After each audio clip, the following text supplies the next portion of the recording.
Buongiorno, dobro jutro, guten Morgen, buondì. La religione di una volta era tutta basata sul peccato. Allora, Dio era restato lontano e non ha dato le regole di osservare e sta attento li osservi sono. Anzi, al mande che l'autorità che vede se tu ti comporti bene o no. L'ideale, la perfezione, non fa il male, che è impossibile.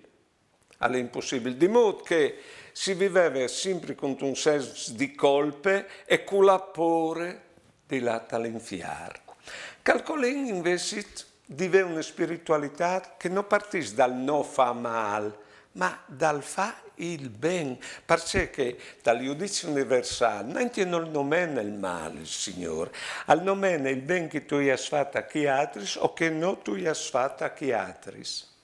In più, quando noi facciamo bene a chi altri o vogliamo bene a chi altri, sono contenti, di modo che la religione è essere contenti questa vita. E il peccato proprio alle che di fa di tutto per noi essere contenti, che è la stessa roba che non vuole bene.